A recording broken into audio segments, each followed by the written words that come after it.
Hai Novers semuanya, kembali lagi di channel Anomali. Wadah di mana horor dan supernatural bertemu menjadi spiritual.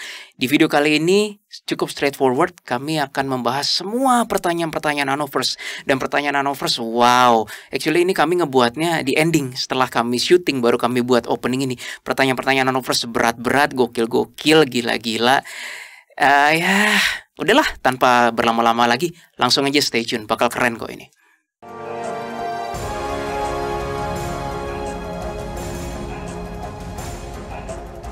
Kak, gimana supaya doa untuk kedamaian hidup setiap makhluk di dunia terkabul? Karena saya yakin banyak yang berdoa demikian, tapi selalu ada aja hal-hal yang membuat kedamaian hidup setiap makhluk terusik, terganggu, bahkan seakan sirna. Ini pertanyaan sebenarnya dalam sekali sih, tetapi I know ini dari mana diambilnya. Ini diambil dari kata samasta loka sukino bhavantu atau loka samasta sukino bhavantu. Mungkin gue kebalik-balik, sorry, tapi itu intinya semoga semua makhluk berbahagia. Dan kalau nggak salah ini lebih diambil dari Hinduism ataupun Buddhism, Jess.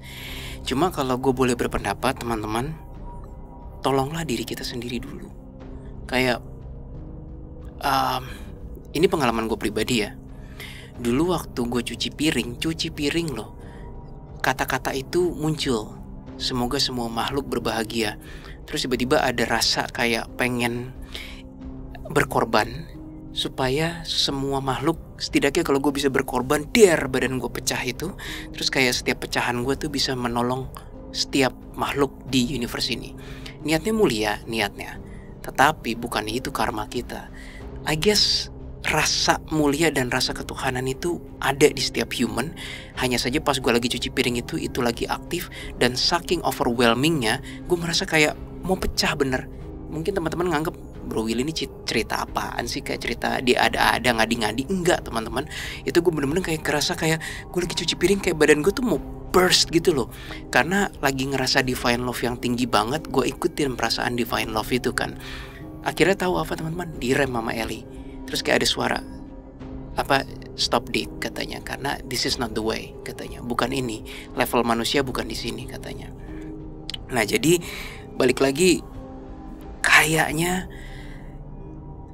semoga semua makhluk berbahagia itu hanya bisa keluar dari orang-orang yang levelnya tuh sudah melampaui penguasaan tulang dan daging deh. Kalau bagi orang-orang biasa seperti gua gini, Anovers itu, tolonglah diri kita sendiri dulu. Fokuslah kepada kebahagiaan kita diri sendiri dulu. Dan kebahagiaan orang keluarga yang bisa ditolong tanpa merugikan diri sendiri dan tanpa merugikan orang lain. Kurang gampang apa prinsipnya, ya kan? Kamu ada apa tambahin? Itu udah menjelaskan. Oke. Bagus. Next ya. Oke. Hai kakak TA, mau tanya apakah higher self itu sama atau berbeda dengan HB? Kalau beda, cara membedakannya gimana ya? Berhubung sama-sama memberi kesan positif, jadi agak bingung. Oke. Jawabannya adalah berbeda. HB itu menuntun kita semua untuk bisa semakin berkembang dengan higher self kita. Untuk mencapai higher self lebih tepatnya. Iya juga sih teman-teman. Akhir-akhir ini gue ngerasa Ellie itu sudah minim sekali membimbing dan membantu gue. Sekali dua kali doang. Sisanya yang gue berasa ngudik-ngudik gue tuh higher self gue sendiri. Bedanya tuh gimana ya? Gue juga bingung. Higher self itu masih punya ego dan kerasa bahwa itu adalah kita, ourself gitu loh, ourself. Tapi kalau HB, kayak gue ngerasa itu bukan kita, tapi itu adalah kesadaran lain yang memang ada, tapi kayak bukan kita gitu loh. Iya. Keris mau menambahkan? Keris juga sebenarnya belakangan agak ngelepas aku juga sih. Exactly. Maaf ya teman-teman, gayanya judulnya kayak wawancara Q&A bersama HB. Tapi semenjak kami sekarang mulai mengakses higher self kami mulai dilepas oleh HB kami masing-masing, baik Keris dan Ellie. Terus barusan Keris bilang, aku percayakan kepada kalian. Nanti kalau ada yang krusial baru aku akan berbicara, kata Keris. Karena begini prinsipnya HB kita masing-masing teman-teman. kita harus bertumbuh mencapai higher self tersebut. Nggak boleh disendokin terus sama HB kita gitu. Kalau nggak, kita kapan bertumbuhnya gitu.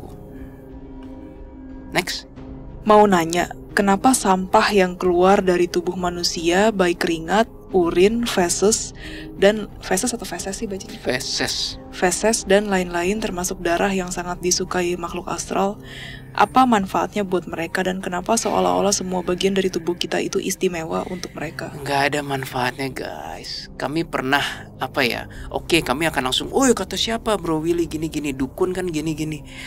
Kami pernah berkali-kali mewawancarai sahabat jin kerajaan kami. Itu istilah kayak buangan dari human atau buangan dari jin sama-sama berharga itu berlaku ke kedua belah dunia. Lucu kan?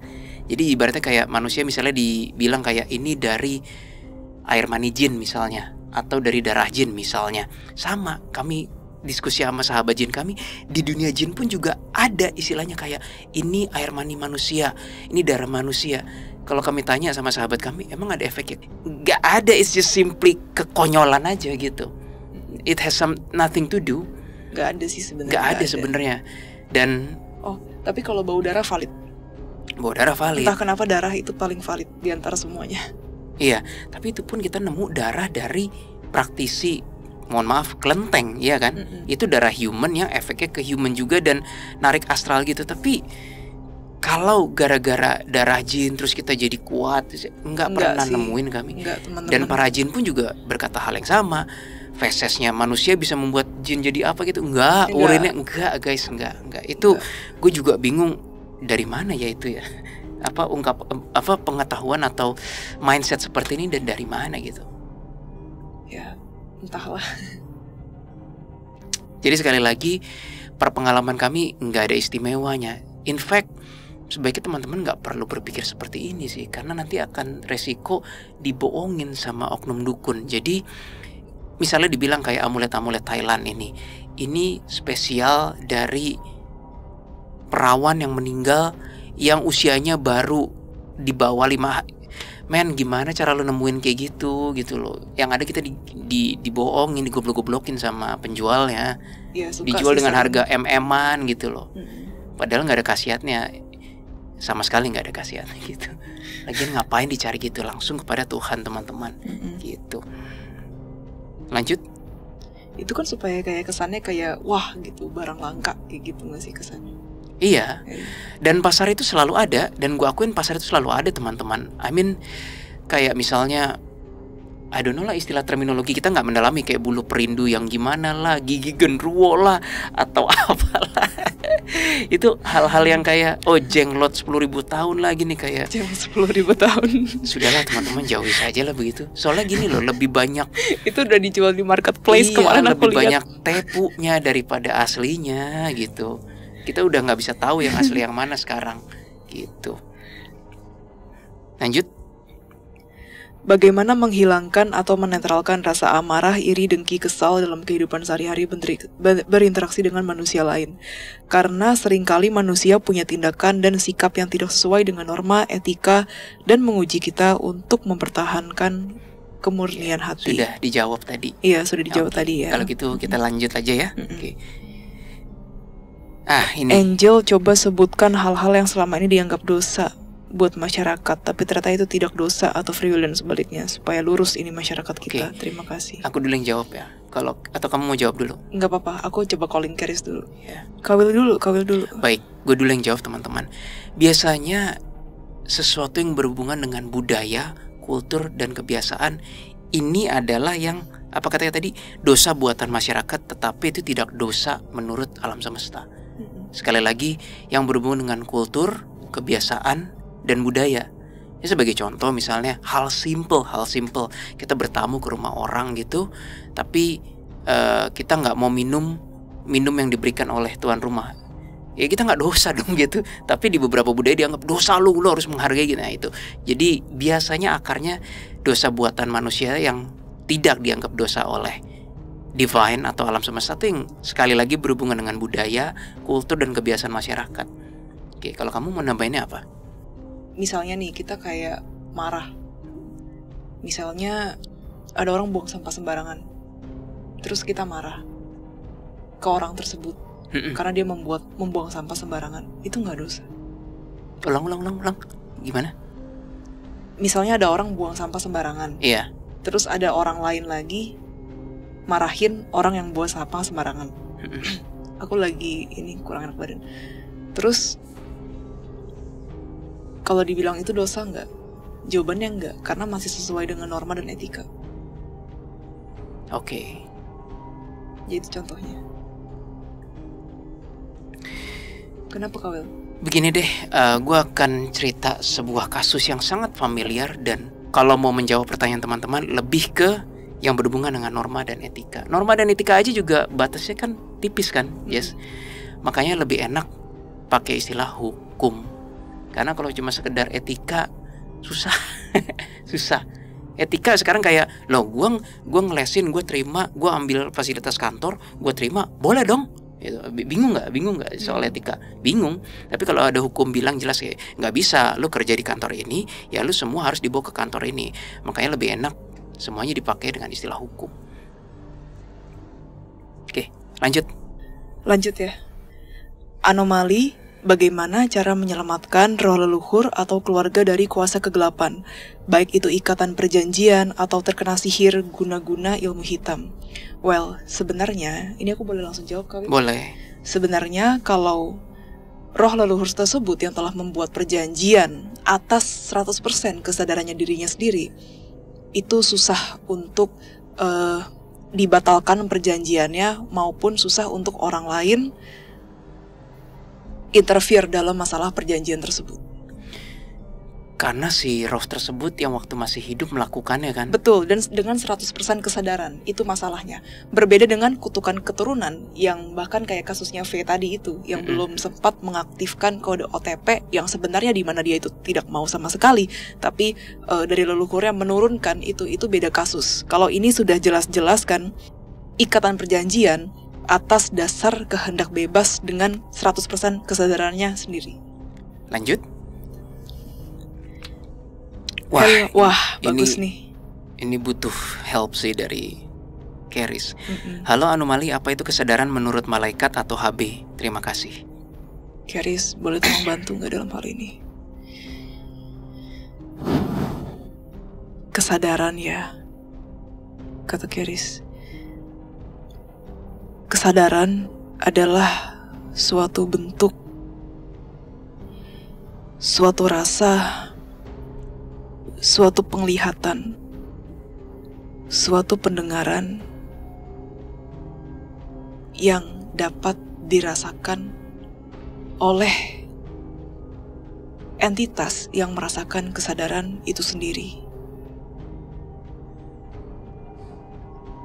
Itu adalah salah satu bentuk kesadaran yang nantinya akan bercabang menjadi kesadaran tersebut yang mempunyai kehendak bebas, dosa, dan lain-lain. Namun, kalau basicnya kesadaran, itu adalah rasa yang dirasakan oleh satu individual yang berbeda dengan individual yang lain, kata Keris. Oke. Berat ya, karena pertanyaannya pun juga berat gitu. Oke, gue serahin ke Keris aja. Keris sudah menjawabnya. Boleh kita next? Boleh, next. Oke. Hai TA, aku ada 2 pertanyaan nih. 1, setelah kiamat dunia, setelah hancurnya bumi dan seluruh alam semesta, tentu saja kecuali Tuhan, kan siklus reinkarnasi udah selesai, tutup. Apa yang terjadi? Gue gak mampu menjawabnya sih teman-teman. Iya. Nggak mampu sih, kami nggak akan sugar coating. In fact, kalau ada orang pintar yang bisa menjawab ini, dipertanyakan tuh jawabannya dari mana gitu. Belum, Nostradamus saja meleset kok berkali kan kami ngonten DA yang Nostradamus kan. Beberapa yang prediksi mengenai kiamat dunia aja meleset kok. Itu pun selevel Nostradamus yang sudah transaksi ya, dan memang sudah indigo ketika lahir. Apalagi sekarang orang-orang biasa yang kayak fokusnya ke setelah kiamat lagian. Ini siapa yang nulis ya? netizen yang terhormat, buat apa sih kita nyari-nyari kiamat dunia? Itu buat apa? Soalnya belum tentu juga kita semua masih hidup pada saat kiamat dunia kan. Iya. Malah menurutku yang sebenarnya harus teman-teman lebih concern adalah kiamat untuk diri kita sendiri, yaitu meninggal. Meninggal boleh ya? Boleh. Oke. Di Nostradamus kami juga di bagian penutup ada singgung-singgung sedikit. Kalau gue boleh minta ya pada teman-teman Anovers semuanya, fokuslah kepada pengembangan hidup kita, gimana caranya sampai nafas terakhir kita menjadi better and better human every day gitu, tanpa mikirin kiamatnya seperti apa. Oke, kalau ada peringatan misalnya tsunami kayak Jepang gitu, atau peringatan itu kan disaster, belum tentu kiamat loh, tapi itu kan sebuah bencana alam. Ya kita harus bereaksi layaknya terjadi bencana alam, menyelamatkan diri sendiri. Tapi setelah itu kita harus coba bangkit lagi. Jepang hebat sekali dalam hal itu kan, yang tsunami waktu itu. Tapi janganlah berfokus pada kiamat. Untuk apa? Nggak ada gunanya. Gue cerita di konten DA yang Nostradamus itu, bokap gue waktu gue usia 25-an, bokap gue kenal orang pinter yang dia waktu itu tahun 2009 bilang Jakarta bakal kelelep, Jakarta bakal kiamat gini, bakal kena tsunami. Alhasil nggak ada yang terjadi, ya banjir, tapi nggak sampai tsunami gitu loh, dan nggak kelelep, dan obviously nggak kiamat kan, kita masih ada sekarang. Tapi efeknya apa? Korbannya, Jess. Korban yang sampai ngejual rumah 3 biji, korban yang sampai rela menjual semua hartanya dipikir saking kiamatnya, gitu loh. Well, sebenarnya tanpa melakukan semua itu, kalau kita sudah waktunya diakhiri hidupnya oleh kubu kanan, ya memang sudah berakhir hidupnya. Kita nggak bisa kabur kemana-mana. Iya, dan orang pinter seperti ini banyak masalahnya, yang mohon maaf menjual ketakutan atas dasar akhir dari dunia. Konteksnya bisa dibalut macam-macam. Tsunami, Jakarta kiamat, perperangan besar, gunung berapi lah, bumi kiamat, macam-macam gitu loh. Banyak gitu loh. Dan anyway ya teman-teman, nggak usah dipikirin soal kiamat. Maybe by the time kita meninggal pun dunia juga belum kiamat. Iya. Ya kan? Iya. Buktinya apa? Buktinya berapa banyak film Hollywood ataupun artikel-artikel mengenai kiamat tahun 1999, 2020, 2020, 2012, we're still alive right now. Sampai dibikin filmnya. Sampai dibikin filmnya kan. Jadi itu hanyalah sebuah menjadi, anggap saja entertainment lah gitulah. Yang kedua, sangat sulit sekali aku terima bahwa Tuhan itu adalah sebuah energi tanpa kesadaran. Sedangkan kesadaran itu sesuatu yang disebut Seven Prime, yang ada 7 yang berada di bawah Tuhan langsung. Kan Kak Willy pernah bilang begitu. Sedangkan kalau kita berdoa kan berkomunikasi dengan Tuhan dengan menyebut ya Bapa. Mana mungkin Tuhan itu tidak berkesadaran? Silakan ditanggapi. Anggap saja seperti ini teman-teman. Kita human, kita tahulah kesadaran human seperti apa. Kalau kita tanya, lu human? Iya, gue ngerti perasaan lu. Ya karena human sama human. Kamu manusia? Iya, kamu manusia. Aku ngerti. How do you think? How do you feel? Ya karena gue juga manusia. Tapi tiba-tiba datanglah seorang meong kucing gitu. Kamu kucing? Gue ngerti perasaan lu. Gue ngerti cara lu berpikir. Patoing, semuanya jadi irrelevant. Iya, jadi irrelevant. Pertanyaannya, kucing punya kesadaran nggak? Punya. Kita juga punya kesadaran. Tetapi level advance dari kesadarannya itu berbeda. Kalau kucing tiba-tiba melihat human, dia berusaha menyamakan kayak, oh gue ngerti kesadaran human tuh seperti ini. Ya nggak mungkin. Begitu pula kita human mencoba memahami kesadaran kucing, ya nggak akan mungkin.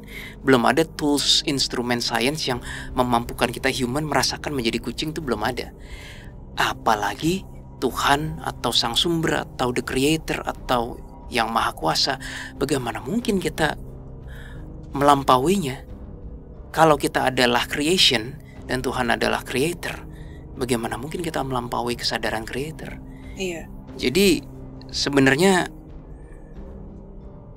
pertanyaan seperti itu gimana ya, bukan sesuatu yang bisa dijawab dengan kata-kata. Maybe itu sesuatu yang dijawab dengan pengalaman. Dan pengalaman setiap orang belum tentu sama gitu. Hanya itu sih yang bisa gue sampaikan. Tapi kalau ditanya Apakah Tuhan berlevel-level? Iya, menurut pengalaman gue. Dan apakah itu mencakup kesadaran semua? Iya, tapi hanya sampai situ saja gue bisa menjawab. Karena Seven Prime pun juga bentuknya berupa kesadaran. Entah dia orang kayak bentuknya planet kayak bintang, cahaya. Yang jelas gue tahu itu adalah kesadaran yang hidup Seven Prime. Setuju sih. Oke, lanjut ya. Kak Anomali mau tanya, apa saran terbaik yang harus kita lakukan saat merasakan presensi kubu kiri yang mau berkoneksi? Oh, ini sama kayak yang tadi. Sama, udah kami jawab, boleh di scroll lagi. Lanjut, halo Kak, saya mau bertanya. Saya kan gay, mau tanya tentang masalah hasrat, nafsu, syahwat, dan segala jenis fetishnya. Apakah ketika menjadi arwah, hasrat, nafsu, syahwat itu masih melekat? Jawabannya tidak. Enggak sih. Dari sekian banyak kami wawancara itu, arwah udah enggak. Udah enggak. Dan apakah tergantung. Tapi ini sensitif gak ya? Gimana? Tapi kalau misalnya kayak misalnya ini penghormatan terhadap leluhur, terus disembayangin kayak dikasih kue-kuean, dikasih kayak buah-buahan, itu ada yang bisa kayak, wah aku kepengen gitu. Ada beberapa arwah yang mendatangi makanan itu. Ada beberapa arwah yang memang mendatangi makanan itu. Tapi kalau ditanya apakah arwah itu benar-benar membutuhkan makanan itu, jawabannya enggak. Itu lebih ke kayak penghormatan aja gitu untuk beberapa kepercayaan. Jadi ini konteksnya arwah ya teman-teman ya. Langsung gue ke paragraf berikutnya. Masalah hasrat itu ada di jiwa atau raga? Soalnya susah banget lawan hawa nafsu, khususnya syahwat.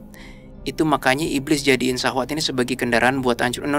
Terlalu dini guys ngomong mengkorelasikan iblis menjadikan syahwat. Ini ada terlalu banyak variabel nih, sebentar ya.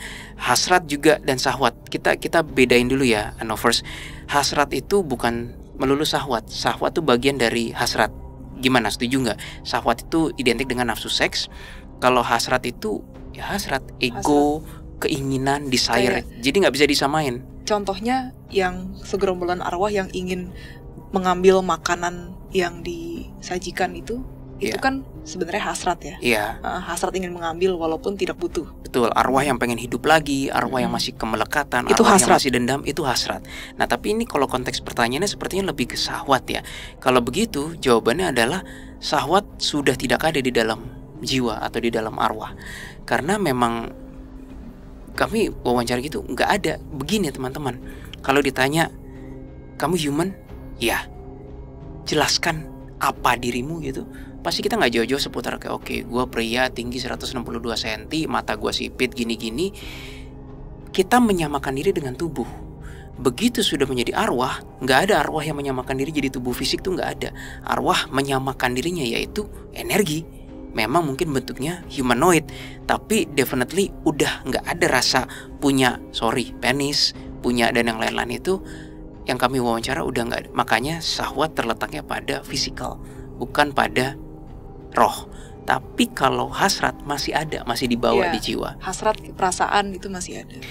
Terus yang terakhir kayak iblis jadiin syahwat nih sebagai kendaraan buat hancurin kita. Oh, itu lebih ke kalau masih menjadi manusia. Iya, tapi bukan berarti iblis jadiin syahwat cuma jadi kendaraan ya. Hasrat juga dijadiin kendaraan sama iblis. Ego, hasrat untuk berkuasa, hasrat untuk menyingkirkan lawan-lawan bisnis, itu kan hasrat. Jadi bukan cuma syahwat doang gitu loh. Bener. Gitu. Jadi kira-kira itu jawabannya. Lanjut. Hai tuh anomali. Kok jadi tuh anomali? Mau tanya dong, kenapa jin dan sejenisnya harus mengganggu manusia, sedangkan manusia punya kelebihan dibandingkan mereka? Cara mengetahui atau merasakan ini bisikan setan, bagaimana? Oh, setan dalam kurung jin jahat bagaimana? Apakah HB membantu juga untuk menolak godaan tersebut? Terima kasih. Sebenarnya nggak harus mengganggu sih guys. Jadi jin atau sejenisnya itu mempunyai free will untuk mau mengganggu manusia atau tidak. Tuh. Lalu sedangkan manusia punya kelebihan dibandingkan mereka. Oke, cara mengetahui atau merasakan ini bisikan setan jahat gimana? Oke, boleh aku yang jawab. Boleh Kawil. Pertama, kenapa jin dan sejenisnya harus mengganggu manusia?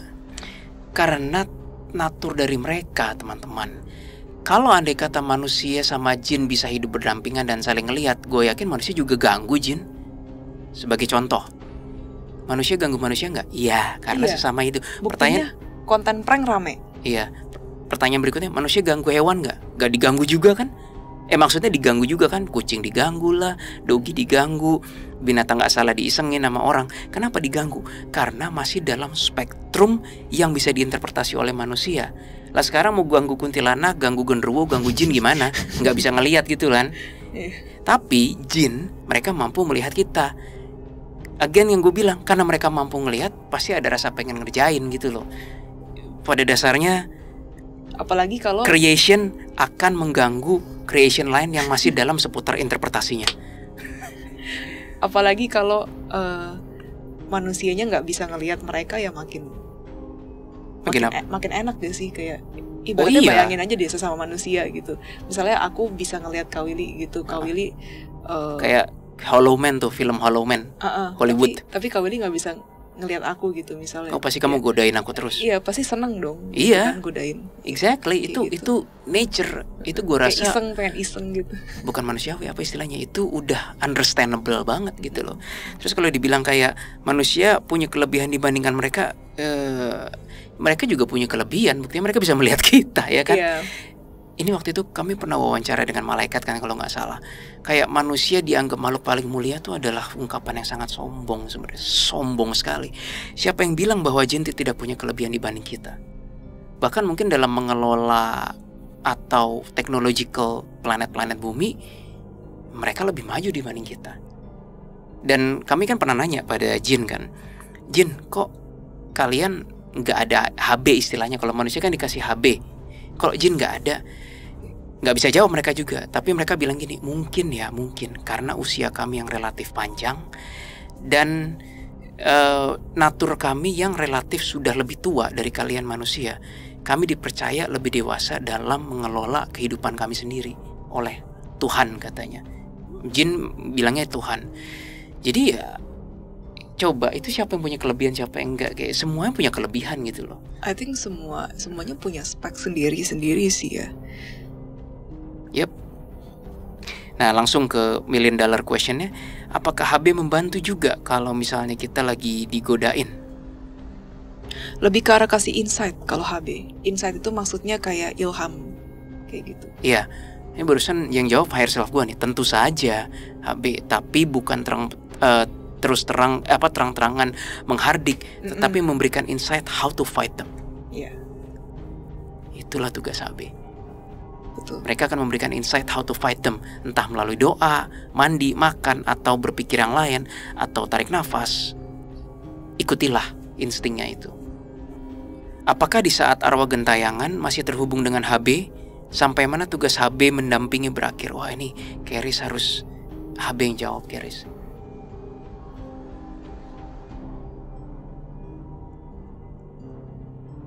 Iya, ini harus Keris yang jawab sih.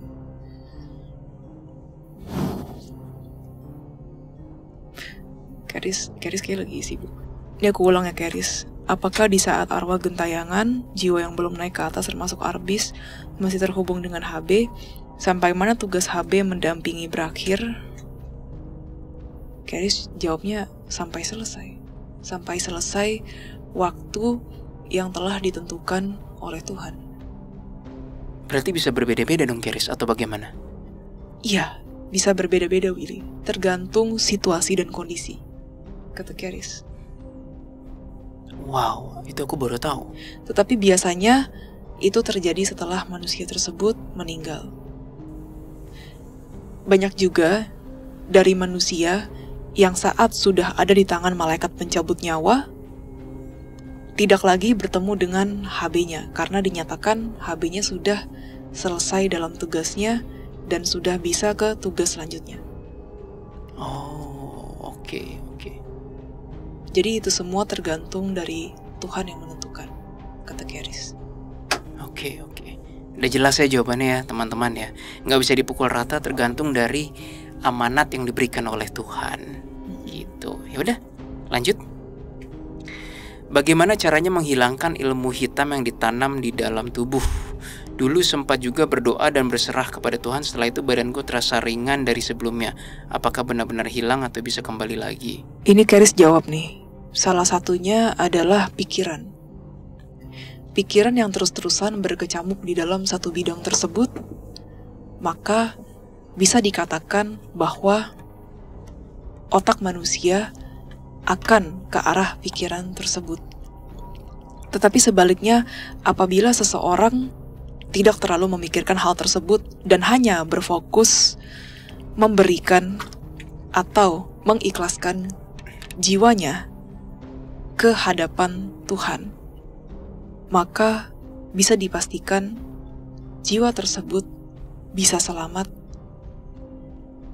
karena ada Tuhan yang mengambilnya.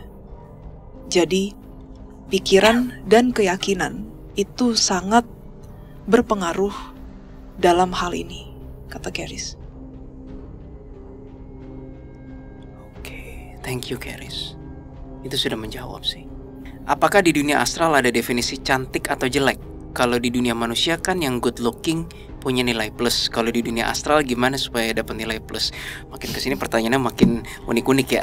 Lucu sih. Ya sama teman-teman, kayak kalau kami di mana wawancara teman-teman jin kami, jin juga ada yang biasa aja, ada yang keren, ada yang cantik gitu. Sama aja. Dan mereka juga punya privilege gitu sih. Kalau yang cantik atau ganteng, biasanya jin yang memang menurut standar mereka jelek ya memang ya mohon maaf gitu. Kalau kata dari teman jin kami ya kurang laku kayak gitu. Iya. Dan standarnya nggak bisa disamain sama kita human. Kita human kan pasti minimal, bukan minimal, sama semua, 2 mata, hidung, dua lubang hidung, mulut, pipi, kuping kan. Kalau jin tuh macam-macam tuh. Jin tuh kayak aduh macam-macam deh. Ada yang bentuknya hidungnya panjang banget, terus ada yang kayak leak, yang Bali, versi Bali, ada genderuwo yang buluan. Nah sekarang lo bandingin yang genderuwo versus yang leak, kan udah nggak apple to apple istilahnya. Iya, tapi kerenan leak sih. Iya, tapi jin punya standarnya sendiri ya. Kita nggak tahu menurut mereka gimana gitu. Tapi I think ada juga, yang doer jin ya kan, ada yang oh iya bener. Genderuwo sama genderuwo kan juga bisa falling in love gitu. Bisa, kan, bisa, iya. Jadi ya, who knows? Ya nggak usah jauh-jauh, selevel Arka pun juga ya nggak tau lah. Tapi ada gitu. Kalau jin jelas banget ada cantik, ada jelek. Biasa aja, iya jelek lah. Oke. Lanjut. Hai Trianomali, saya ada pertanyaan sederhana tapi penasaran. Apakah orang yang sudah meninggal, rohnya masih ada yang tinggal di kuburan atau tidak? Thanks sudah dibacakan. Oh ini bagus nih pertanyaannya. Go, silakan Jess. Jawabannya ada. Jadi ada yang masih tinggal di dalam, ya sebenarnya nggak di dalam, exactly di dalam ya, tapi di atas permukaan kuburannya. Terus sosok ini misalnya nanti berteman lagi dengan sosok yang lain yang punya kuburannya, misalnya kayak di sebelah kanannya dia, misalnya kayak gitu. Itu bisa banget terjadi. Tapi kalau pertanyaannya apakah semua arwah itu udah pasti ada di kuburan, jawabannya enggak. Jadi ya itu tergantung free will arwahnya juga. Iya. Rata-rata free will arwah. Sama, gue juga menemukan sebagai contoh ini nih. Itu waktu itu kita sama Bo ke mana? Aduh. Taman Prasasti. Ya, Museum Taman Prasasti. Itu sebenarnya teman-teman, semua jenazah tulang belulang ya nggak ada di situ, sudah diangkut semua kan. Nah pertanyaannya, kok masih ada arwah-arwah yang gentayangan di situ? Ada yang arwah noni Belanda gitu kan? Padahal tulang belulangnya udah diangkat. Ya itu free will arwah gitu. Itu free will arwah. Ya gue juga bingung ya, sama aja kayak manusia. Ada yang sukanya terang, ada yang sukanya gelap, ada yang suka kafe yang berisik, ada kafe yang tenang, ada yang suka masakan Chinese, ada yang masakan Jepang. Sama arwah juga setelah meninggal ada preferensinya, pengen ngumpul sama geng arwah yang kayak gimana atau gimana gitu. Itu preferensi arwah itu berlaku banget sih. Preferensi di dunia arwah astral. Free will. In fact itulah keindahan free will. Sudah menjadi arwah sekalipun, Tuhan tidak membatasi preferensi dan keinginan arwah sekalipun, sebatas yang bisa dibatasi ya gitu. Apakah pencapaian tertinggi manusia adalah menjadi HB? Aku pernah nanya kepada Keris sih dalam hal ini. Jawabannya HB bukanlah satu-satunya pencapaian yang paling tinggi. Boleh dielaborasi nggak, Keris? Banyak hal, Willy. Setiap pekerja-pekerja Tuhan tidak harus menjadi HB juga kan? Iya sih. Setelah udah nggak di tulang dan daging ya. Iya teman-teman. Jadi memang kami Anomali pernah ngonten yang namanya WIP, Work in Peace. Setelah kita tidak di dalam tulang dan daging, bisa jadi kita nggak harus melulu menjadi HB. I don't know kita bertugas jadi apa. Untuk membantu universe, Tuhan. Gue gak pernah tahu setelah gue meninggal, gue apakah masih bekerja membantu GR atau Arka. I don't know. Tergantung Yang Maha Kuasa. Sama seperti misalnya tidak semua orang cocok bekerja di bidang yang sama. Sebaliknya, sama juga dong seperti HB, bahwa tidak semua orang juga cocok menjadi HB. Ya. Jadi jawabannya, pencapaian tertinggi bukan selalu melulu menjadi HB. Ada banyak jalan. Oke. Lanjut. Bagaimana cara terhubung dengan HB kita sendiri? Apakah ada panduannya untuk orang awam yang kurang memiliki kemampuan spiritual yang hebat? Memang kita udah bahas banyak sih, tapi kalau kita harus jawab lagi gimana kira-kira? Boleh. Kawil dulu. Barusan gue coba konsentrasi lebih ekstra teman-teman. Memang para HB lagi absen sih, tapi gue coba connect higher self gue. Kira-kira jawabannya seperti ini. Dalam sekian banyak tahun manusia hidup merasakan yang namanya negatif, positif. Di rasa positif, rasa damai, rasa nyaman, rasa tenang, itulah bersemayam semua nilai ketuhanan. Dan disitulah pintu awal menuju higher self dan juga HB. Udah, itu yang bisa gue jawab. Mungkin klise, maaf, tapi ya itu jawabannya. Sudah banyak kami bahas di video-video Anomali yang lama. Teman-teman boleh menonton ulang. Thank you. Lanjut ya. Saya pernah dengar bahwa energi jahat atau negatif itu abadi. Lalu, mengapa kita harus capek-capek jadi orang baik dan memerangi kejahatan? Maaf kalau ada salah kata, mohon diluruskan. Kata siapa teman-teman? Bahwa energi jahat atau negatif itu abadi. Ini sebagai contoh ya. Jadi, sepengalaman aku dalam mengalami klien, kan klien ada yang namanya returning client ya, atau kalau dalam bahasa Indonesianya klien yang kembali gitu, maksudnya klien yang konsul lagi gitu, misalnya untuk kedua kalinya atau untuk ketiga kalinya. Misalnya di konsul pertama energinya negatif, mungkin karena sedang merasakan sedih, sedang merasakan kesal, sedang merasakan tidak berdaya. Namun di pertemuan kedua, klien tersebut sudah merasakan lebih baik. Jadi kalau ditanya energi negatif itu forever gak sih? Jawabannya enggak. Dan terlihat juga kok dari auranya, kerasa. Even orang yang sometimes ya, even orang yang gak bisa ngelihat pun bisa berasa juga. Bahwa kok kayaknya mukanya cerahan ya, kayak gitu. Atau misalnya, jangan-jangan misalnya nih, dari yang tadinya dia baik-baik aja, terus jadi lebih kusam gitu, jadi lebih, kok kayaknya ada yang salah ya, padahal muka dia bersih-bersih aja, nggak ada jerawat, tapi kok energinya negatif banget ya, maksudnya, atau nggak kayak, kok ngelihat mukanya nggak enak ya, padahal mukanya bersih-bersih aja gitu guys. Itu juga bisa banget terjadi. Jadi, baik energi negatif dan energi positif, itu berlaku ke dua belah pihak. Energi positif bisa berubah jadi negatif, sebaliknya energi negatif juga bisa berubah jadi positif. Mengenai mengapa kita harus capek-capek menjadi orang baik dan memerangi kejahatan, konteksnya bukan harus selalu melulu memerangi kejahatan, Gak harus perang teman-teman. Tetapi kenapa kita harus menjadi capek-capek orang baik? Ya balik lagi kami tanyakan kepada yang bertanya, do you want to live as human malah makin mundur seiring berjalannya abad? Gue sih gak mau. Gue pengen peradaban manusia menuju yang lebih better terus. Nah, sekarang kalau kita membiarkan yang destruktif mengambil alih terus, kapan dunia majunya? Kapan peradaban manusia maju? Jadi pertanyaannya, do you want to live in that kind of situations? I don't. Makanya gue rela sedikit capek walaupun sumbangsinya kecil banget untuk human, tapi kalau apa yang kami lakukan ada sumbangsinya untuk membuat peradaban manusia lebih maju, I'll take it. Amin. Gitu. Aku lanjut baca ya. Ego, nafsu, dan semua emosi duniawi apakah disebabkan oleh fisik atau disebabkan mental suatu makhluk, atau itu sudah ada dari awal jiwa terbentuk? Berat ya pertanyaannya ya, makin akhir ya. Dari gue dulu ya. Kalau gue rasa itu lengkap sih. Tadi kalau nggak salah ada pertanyaan mengenai syahwat itu adanya di mana. Apa yang belongs to physical akan menjadi physical, belongs to physical, dan apa yang belongs to energi jiwa ya belongs to energi jiwa, teman-teman. Jadi memang mesti dipisah dulu ego, nafsu. Ego sendiri kan bercabang, nafsu sendiri bercabang, ada nafsu makan, nafsu seks, nafsu kekuasaan, dan yang lain-lain. Tapi yang bisa, kalau dari pertanyaan ini yang bisa gue bagi adalah emosi lebih kepada di ranah jiwa. Tapi kalau seperti nafsu itu lebih kepada ranah fisikal mungkin. Hanya itu sih yang bisa gue jawab.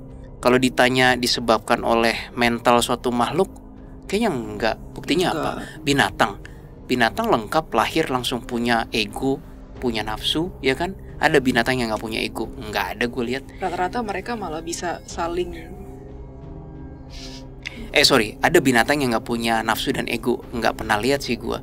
Walaupun mereka ada ungkapan kan, binatang itu lebih jujur dari manusia. Dengan kata lain, dia hanya untuk mangsanya. Ya, ada benernya, tetapi kalau teman-teman mengakhiri hidup ya.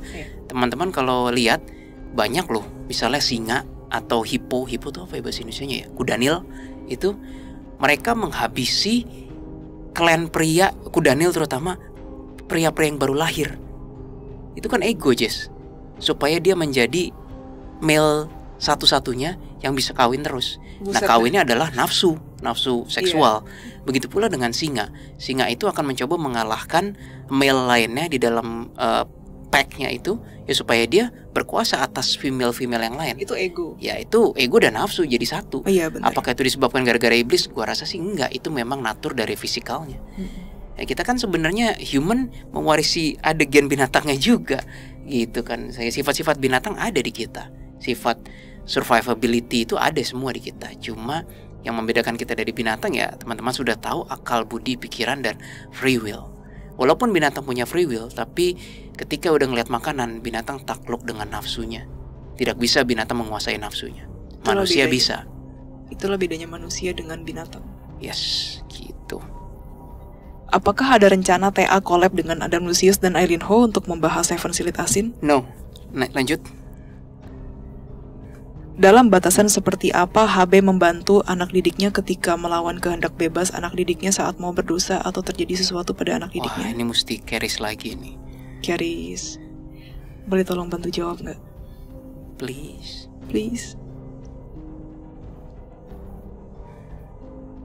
Keris kayak lagi sibuk deh. Dia memang lagi nggak di sini secara total sih. Ya udahlah ya teman-teman, wrong timing. I'm so sorry. Ya tapi nggak apa-apa. Aku coba bacain lagi ya. Keris ya. Dalam batasan seperti apa HB membantu anak didiknya ketika melawan kehendak bebas? Maksudnya? Oh, ketika melawan kehendak bebas anak didiknya saat mau berbuat dosa atau terjadi sesuatu pada anak didiknya. Terus kata Keris, aku bingung maksud pertanyaannya. Iya, aku juga bingung sih maksud pertanyaannya. Dalam batas seperti apa HB membantu anak didik ya ketika... Oh, maksudnya mungkin anak didiknya mau ngelawan pakai kehendak bebas gitu kali ya. Terus gimana caranya HB ngebantu gitu kali ya maksudnya. Perhaps. Maksudnya misalnya anak didiknya mau berbuat dosa tapi tentu saja dengan mencoba membisikkan kepada anak didik bahwa kamu harus bisa mencegahnya. Kata Keris, jangan lakukan itu. Sebaiknya jangan. Makanya mengapa kadang-kadang HB juga sudah Makanya kenapa HB juga sudah sering muncul melalui firasat. Kata Keris. Oke. Jadi firasat manusia yang kok tiba-tiba aku mendapat feeling yang tidak enak. Itu salah satu cara kerja kami juga. Kata Keris. Oke. Thank you Keris. Itu ya jawabannya ya, Anovers. Oke, lanjut. Next, yang paling penting agama dulu atau kesadaran dulu tentang alam semesta? Assuming kita manusia dari kecil tumbuh besar, yang paling penting critical thinking dulu teman-teman. Critical thinking, empathy, moralitas, itu yang paling penting dulu dah. Udah dah, itu dulu deh yang penting deh. Nanti ketika waktunya sudah siap, mental sudah siap, barulah mencari apa itu alam semesta, apa itu Tuhan. Karena kalau dari kecil udah digituin, keblinger sih, terus terang. Ya sorry, gue ngomong apa adanya.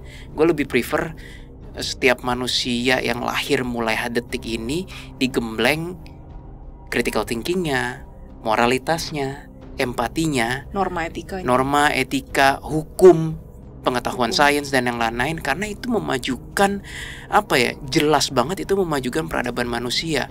Lalu kalau dari kecil udah dicekokin soal agama, gimana mau majuin manusia coba? Sorry, itu faktanya gitu. Orang yang hanya dari kecil belajar agama nggak berpotensi memajukan peradaban manusia sih. Imagine kalau satu negara semua penduduknya dari lahir harus belajar agama semua dari kecil. Nanti sains usia belakang. Coba gue pengen tahu tuh negara jadi apa. Gitu.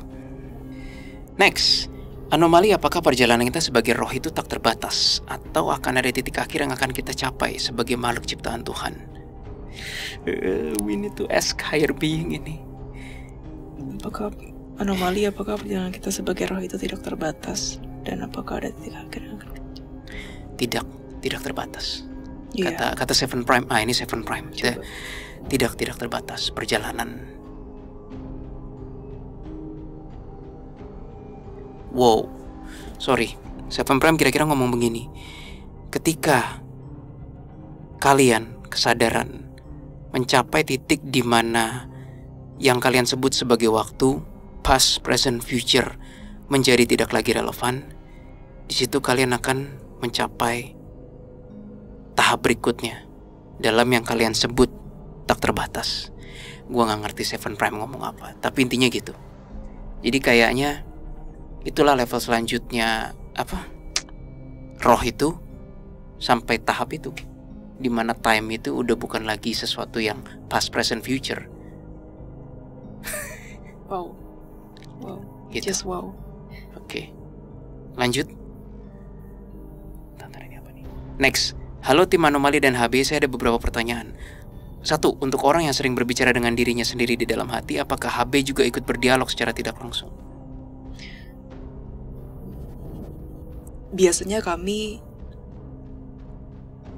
tidak terlalu menyarankan untuk melakukan hal tersebut, karena apabila kurang bisa membedakan yang mana benar-benar suara HB atau bukan, takutnya manusia tersebut dapat termanipulasi, kata Keris.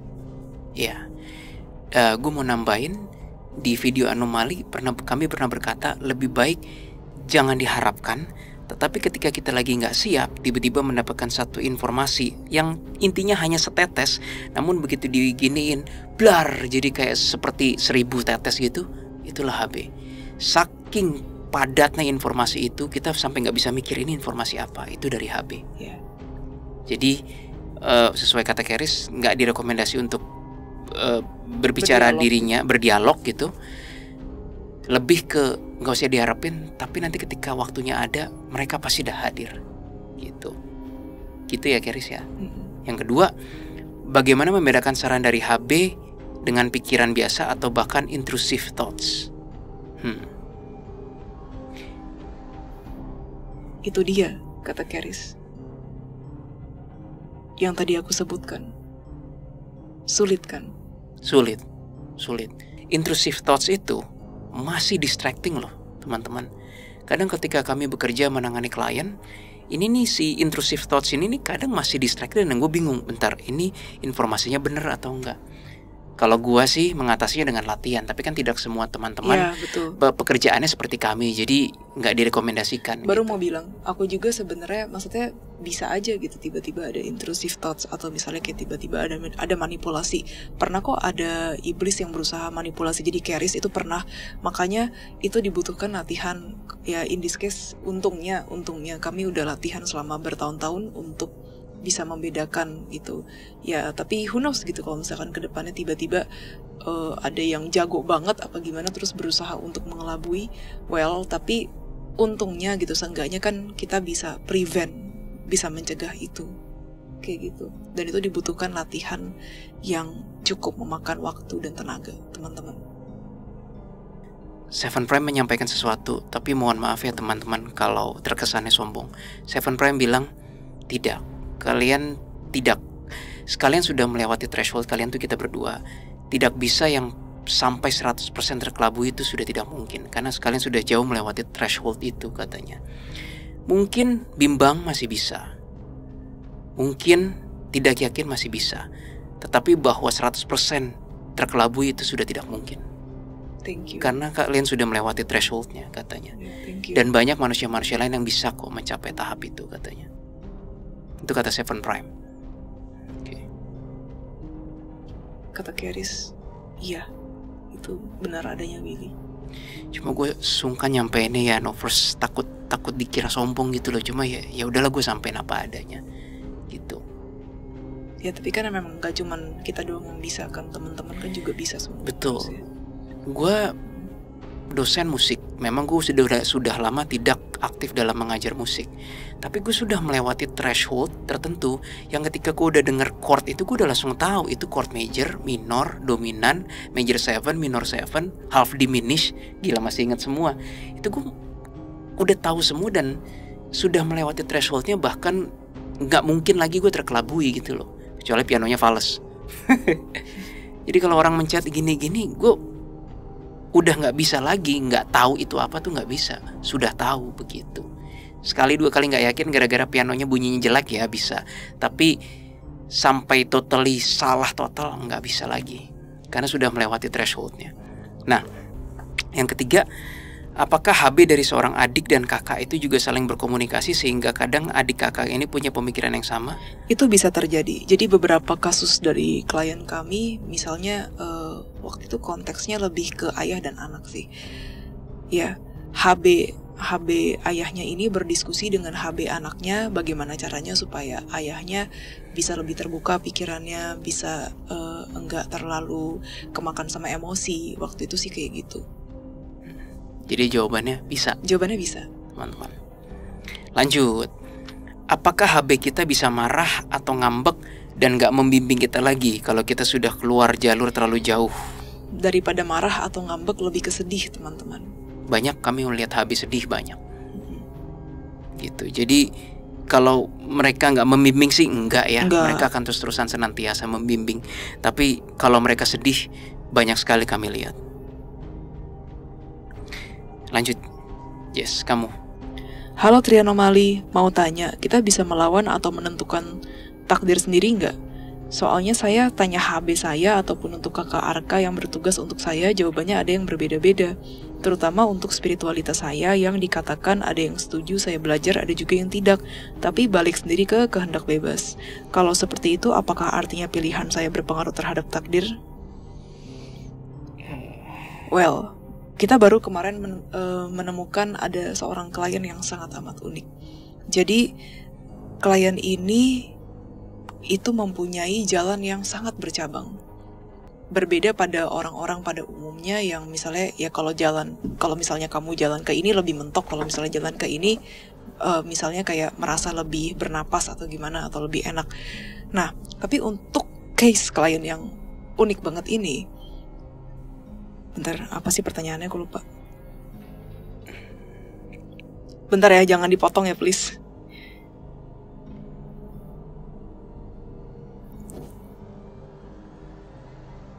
Kalaupun dia tidak sengaja mengambil keputusan yang salah, akan tetap ada pintu-pintu yang terbuka kayak gitu. Jadi sebenarnya kalaupun ngambil salah, ya sebenarnya macam-macam sih ya. Ada juga kasusnya yang seperti yang orangku kenal, dulu dia harusnya jadi seorang aktris gitu. Jadi sosok ini tuh sebenarnya harusnya jadi aktris, tapi karena dilarang sama suaminya, jangan gitu, kamu jadi ibu rumah tangga aja. Akhirnya sosok yang aku kenal ini tidak bisa menjadi aktris sama sekali, dan sekarang hidupnya ya sorry to say memang agak memprihatinkan. Nah tapi kan itu kasusnya beda ya sama sosok klien yang aku ceritakan yang di awal. Jadi kalau ditanya beda-beda teman-teman. Ada yang ngambil jalan, gimana sih jelasinnya?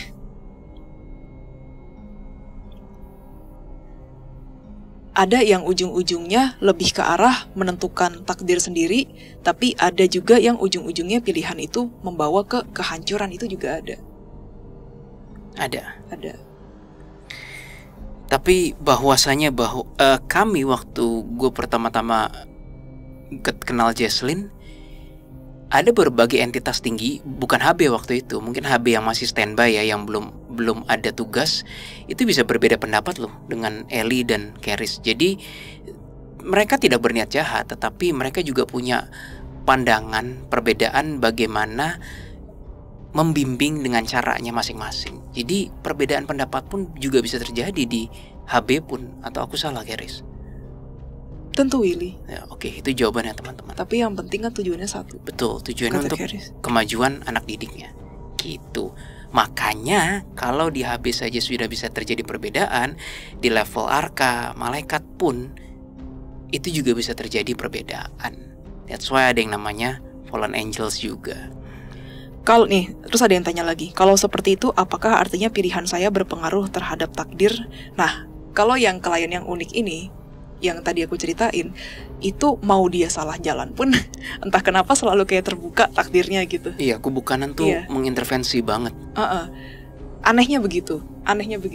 Jadi walaupun dia salah jalan, tetap ada cabang-cabang lain gitu. Beda dengan sosok yang aku kenal, yang dia akhirnya memprihatinkan gitu. 30% yang jadi fallen angel itu bangsa jin yang jadi angel, atau ada yang murni angel tapi ngikut sama Luke? Silakan kamu jawab. Jawabannya adalah murni angel yang ngikut sama Luke. Ya. Jadi fallen angel dan jin itu adalah dua entitas yang berbeda. Ya, di sini emang kami akui kami berbeda dengan beberapa pandangan indigo lain. Terserah teman-teman mau percaya yang mana gitu ya. Iya, terserah teman-teman, kami balikan. Nah, ini pertanyaan untuk HB. Anomali, apakah HB tahu saat kita dalam hati mengucapkan rasa terima kasih untuk HB kita? Tahu, langsung dibalas sama Keris. Okay. Langsung dijawab, tahu jawabannya. Apakah HB bisa marah sama anak didiknya? Gimana Keris?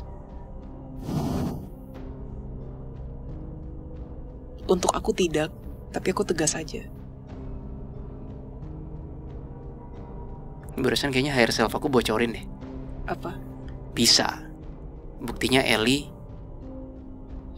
ketika lagi nggak mau memberikan kamu insight, nggak akan memberikan kamu insight, itu bentuk marah dia. Ini kok my higher self ngebocorin? Gimana dah? Aku adalah dirimu kan katanya. Oke. Tapi Ellie ketawa sih. Oke. Tapi biasanya tidak lama-lama kok Willy, kalaupun marah. Iya. Okay. Kalau untuk kasus aku ya sebenarnya mungkin Jesslyn sering merasakan marah, tapi sebenarnya aku tidak marah, tetapi hanya untuk berusaha untuk memberitahu dia. Oke, thank you. Wah, ini membahas tentang cinta. Father, Mother, Lucifer, Satan keluar dari surga dikarenakan cinta. Apakah cinta yang sampai membuat menderita adalah cinta yang terbaik? Apakah cinta memang tidak boleh berlebihan? Apakah berbeda cinta dan pengorbanan? Banyak banget pertanyaan. Cinta yang dimau Tuhan itu cinta. Oke, satu-satu teman-teman. Konteksnya ada jawaban sih. Ya silakan. Tapi one for all deh kayaknya ini. Iya, emang konteksnya ini mengenai cinta yang sebaiknya bagaimana? Itu pertanyaannya kan sebenarnya.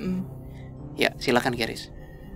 Cinta yang tanpa pamrih, cinta yang hanya memberi, tidak berharap balik. Cinta yang begitu indah tanpa harus obsesi, cinta yang bersifat mengasihi, kata Keris. Setuju? Sudah komprehensif. Jadi bukan berarti tidak bisa mencintai ya.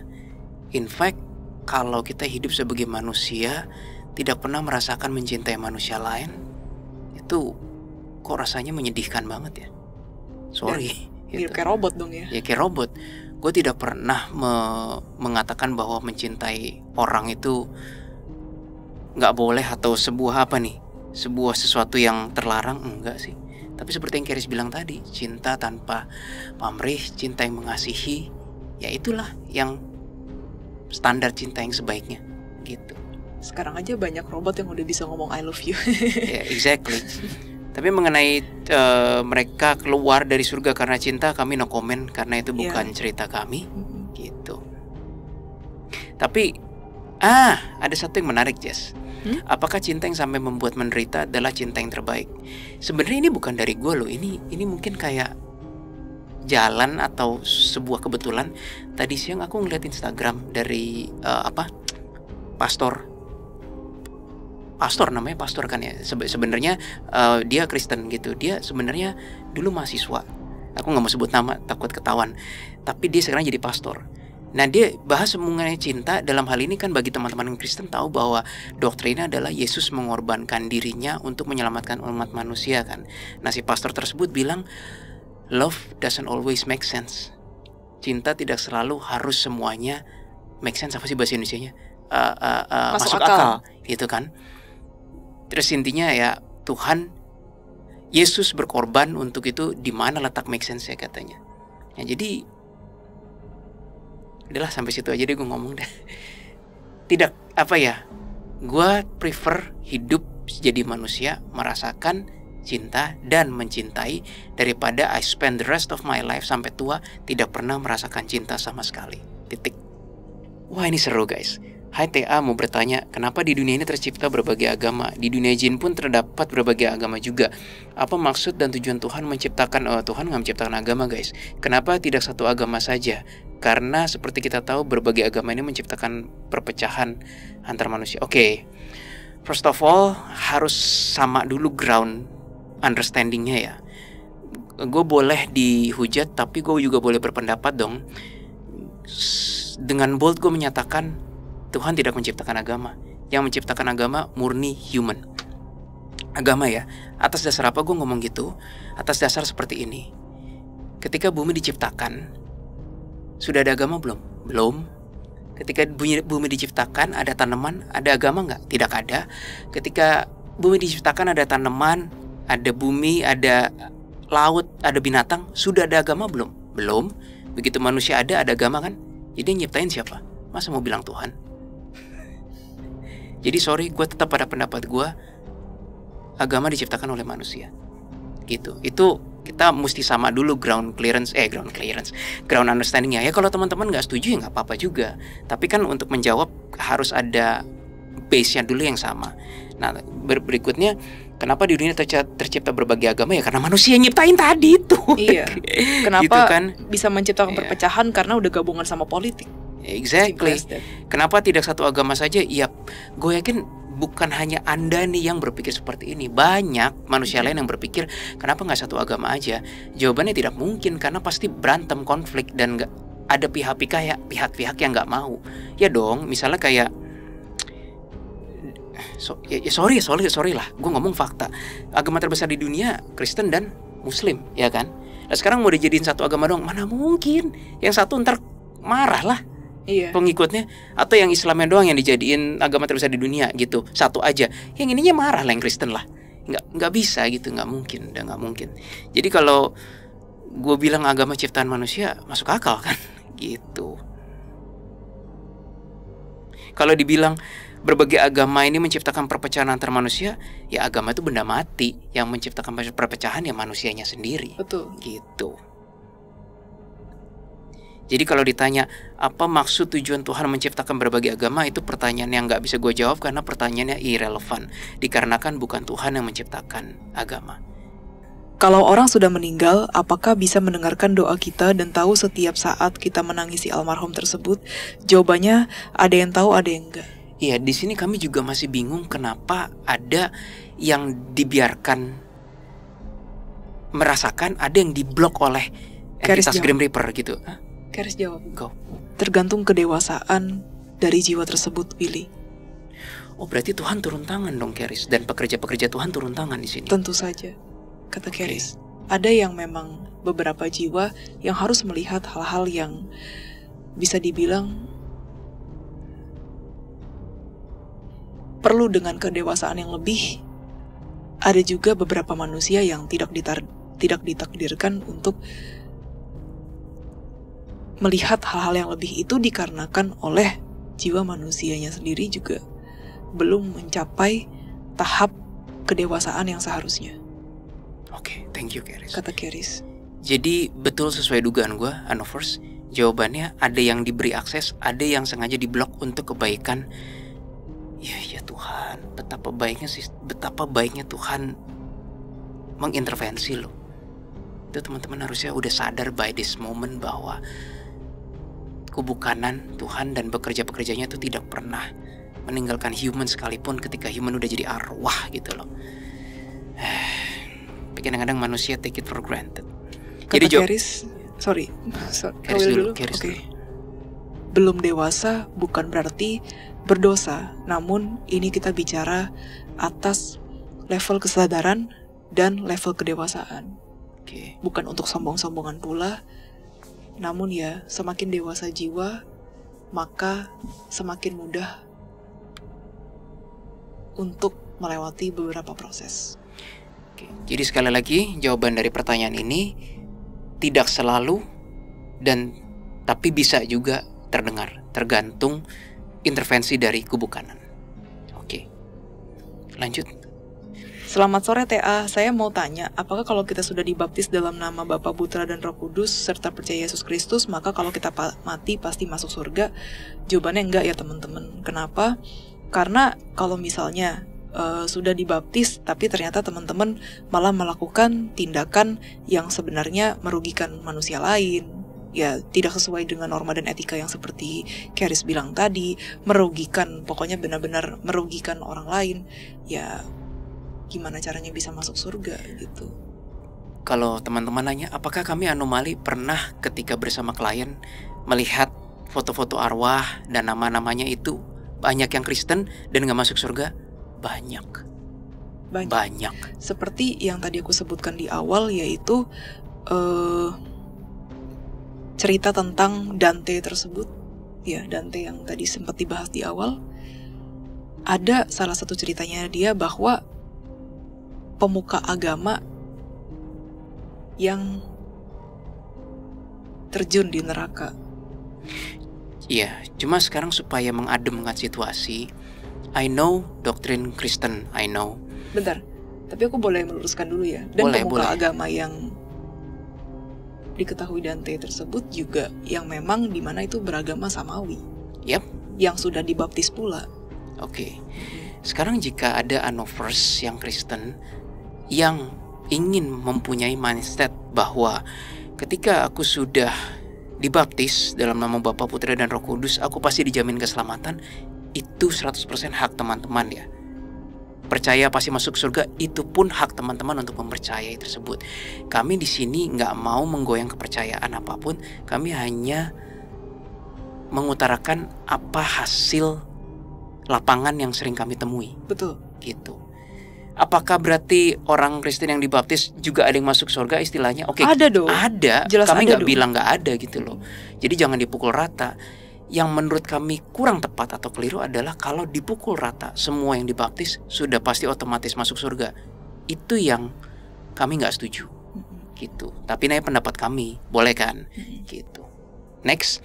Di satu momen di Tri Anomali, Bang Willy pernah masukin kisah Mahabharata dan janji suatu saat akan khusus membahas kisah ini. Saya penasaran ini kisah nyata pernah terjadi atau hanya kiasan alias metafora. Sebenarnya bukan di Anomali, di Detektif Astral waktu itu. Iya, gue pernah pengen mencoba membawakan kisah Mahabharata. Tapi waktu kami masih berlima itu salah satu nggak setuju. alasannya kayak tabrakan sama ketuhanan gue juga bingung. Gue juga bingung kayak tabrakan apanya sih gitu loh.